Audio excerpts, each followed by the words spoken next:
which is kind of a peculiar thing for an incumbent to say, because it's still the 6th district, no matter how they draw the lines.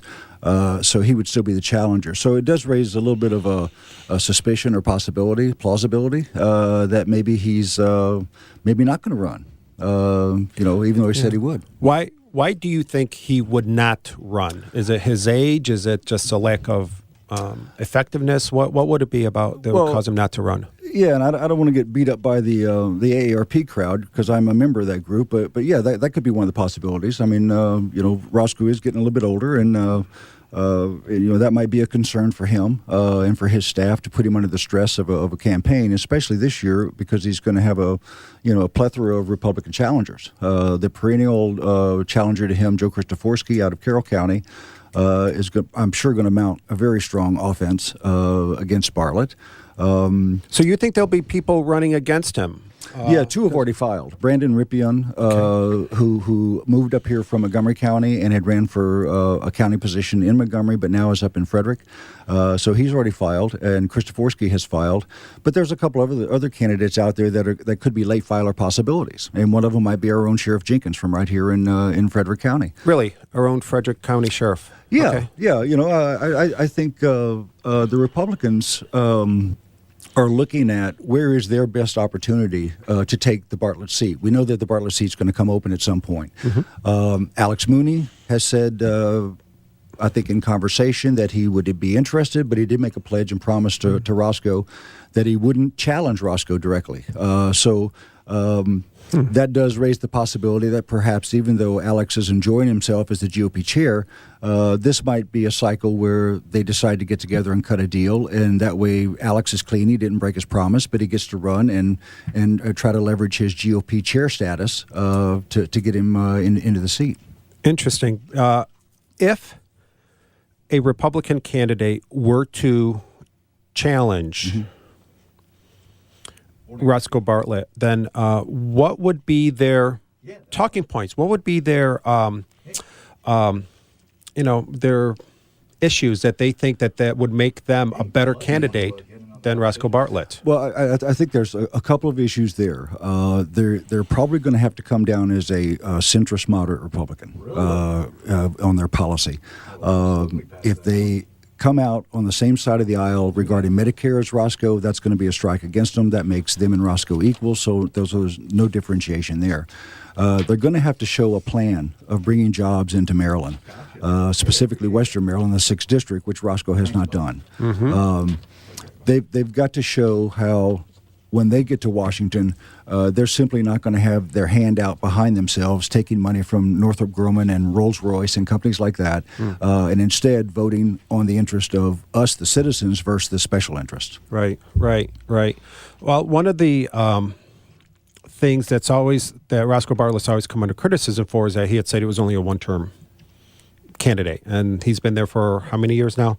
And as a result, there's always the question of, well, how long will he stay? Mm-hmm. It seems that with the candidates that you mentioned, all of whom, and they're all right, have certain skills that they could bring, a lot of it might just be the youth factor, that they're younger and maybe have more of a fire in the belly, I kind of agree. Even though, as you've already stated, I'm a strong Democrat, almost you could call me a James Carville Democrat at some point because of sometimes I grow fangs when I get a little bit wired up.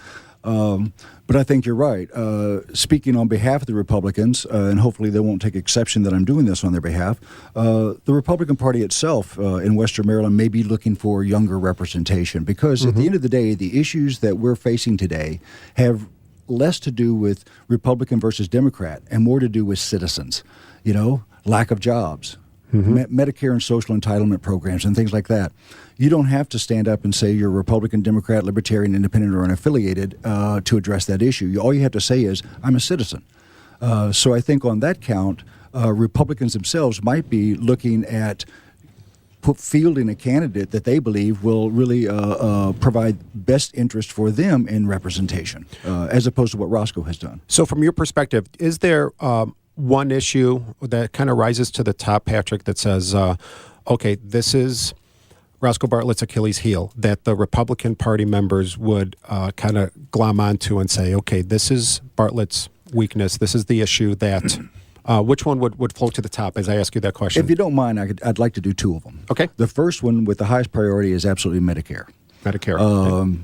There are far more of us in Western Maryland who are cringing at what this Ryan budget plan is going to do to kill Medicare and social entitlement programs. Okay. That is no doubt number one issue. So he's going to be vulnerable from the Democratic challenge side. He's going to be vulnerable in his own primary from his Republican challengers on that. The second one is that Roscoe Bartlett talks about how he's a small government legislator, a citizen legislator and not a politician. And as I've recently written in an op-ed, he is not a politician. And unfortunately, that's why there's a lack of effective representation, because if you don't know how to interact and work within Washington, you're not going to get anything done for the district which you represent. Case in point, the F-35 strike fighter engine.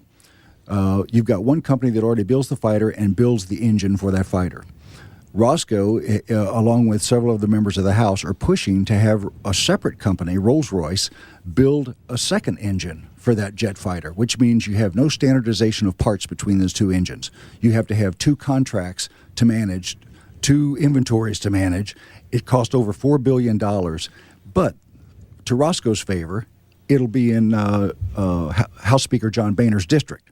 So there's a little bit of a, quid pro quo. Yeah, absolutely. Yeah. So that one issue alone shows that Roscoe Bartlett is not a small government legislator, and where he can sneak these things outside of the state of Maryland, it just doesn't get any press coverage in Maryland. Okay. Well, on that note, Patrick, we're going to take a break so that we can hear the news at the bottom of the hour. When we come back, we'll explore this a little bit more and then maybe shift gears into local politics. If you'd like to call into Frederick's Forum, you can call us at 301-694-WFMD. That's 301-694-9363. I'm with my guest, Patrick Allen of West695, and I am your host, Michael Kurtianik. And welcome back to Frederick's Forum with Patty Brown. I am your host today, Michael Kurtianik, filling in for Patty Brown, who's on a small little vacation. And I'm here with my guest, Patrick Allen. And not sure how to announce this, but seeing how I'm the newest member of the Democratic Central Committee here in Frederick County, but as I think that right now the radio show kind of supersedes that in the following sense. Whenever there's breaking news, my producer Frank Mitchell says, Michael, if you got breaking news, tell everybody. So during the break, we received a call from a gentleman many of you in the listening audience know by the name of Bud Otis. He is Congressman Bartlett's chief of staff and his campaign manager. And he called in and he said that there was a slight correction, Patrick, to something you had said during the last segment. And never want to miss an opportunity. Absolutely. Mr. Otis called in and announced that as of Thursday, that would be June 30th. Drum roll. Drum roll. Or those old typewriters, You're click, click, click, click, click, click. Congressman Bartlett, as of Thursday, filed for the seat. So what that means, we will find out. But he is now, by your count, our count, the third candidate for the seat. To officially file, that's correct. To officially file. We're glad to see that the congressman has gone ahead and filed. And I'd like to extend, a welcome to the race. Now, we...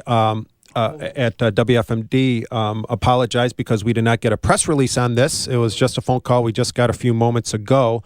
I have to assume that at some point Congressman Bartlett will provide a press release to everybody so that we can kind of see what he says and maybe his thinking. As with many press releases, Patrick, you kind of want to say that, yes, I am running again, I'm an incumbent, and then maybe state some of the things that he's looking either forward to or going to state as being his issues that he wants to discuss. Well, what I hope the congressman does this cycle, which he's not done in previous cycles, is actually get out there in front of the constituents, and take the hard issues.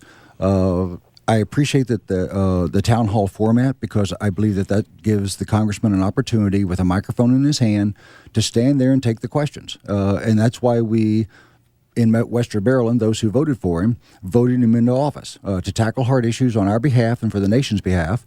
And when necessary, come back to the district and tell us what he's doing and what he stands for. Why should we vote for him again? We being the collective, Republicans mostly in Western Maryland. So I hope that Bud will take the opportunity to sit down with the congressman and say, we're kind of up against the wall a little bit in this cycle, more so than we were in previous cycles. So maybe we need to get out there more. So with this breaking news, Patrick, then how does this affect what we discussed in the last segment, which was who would be likely challengers to Congressman Bartlett's seat? We know two have already filed, and those two are Brandon Rippion and Joe Christoforski. And you had mentioned maybe a Sheriff Chuck Jenkins, maybe an Alex Mooney, maybe a sit down where whatever happens. Does this announcement that he has filed as of Thursday, I think that was June 30th, does that change Alex Mooney? Does that change Sheriff Jenkins? I don't think it changes the sheriff that much. He may not file at all, but if you just look at the tea leaves, I think there's a possibility / probability that he may just go ahead and jump in the race, because he does see the vulnerability. And when you've got more challengers in a Republican primary, that means more votes are going to be split between them. And there's a number of Republicans in Western Maryland who did not vote for Roscoe Bartlett. They would like to see somebody else in that office. And again, just jump back into a shameless plug for West695. We get contributions from Republicans because they see the work that we're doing to message correctly what Roscoe Bartlett's ineffective representation has cost this district, and they would like to help see him, go home and put somebody else in there. And how about Alex Mooney? Well, right now I think what it says is Alex is out. The only way Alex gets in is if he breaks the promise. And then now it's up to Alex whether he wants to stay in the GOP chair for the rest of his term, and maybe he goes after the 2014 seat, depending on who wins the Republican primary. I mean, if Bartlett wins the primary, then we'll probably most likely see Alex Mooney in 2014. If Christoforski wins the primary, then I think that changes the game for the Republicans going forward. Okay, well, we do have a caller on the line. We actually have two callers. First, we'll begin with Sue. Sue, good morning. How are you? Hi, good morning. Great show. Thank you very much. I'm part of the Montgomery County citizens that kind of got scooped up into Roscoe's district after the last redistricting. And I live in Damascus. And I think when you asked your guest about the issue that resonates, I think it's immigration.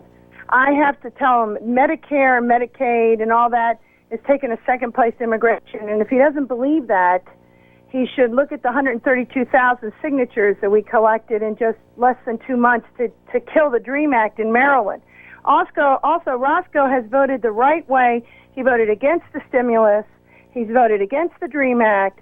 He has voted the right way on immigration, and at least us in Montgomery County who are feeling the terrible effects of uncontrolled illegal immigration, if the guy's voting the right way on that issue, he's going to get my vote, and I don't care if he's 100 years old and he's still running for office. Well, so you bring up a great point, and thank you for the call. I'll let Patrick respond in just a moment. But, Patrick, there's no denying immigration and illegal immigrants.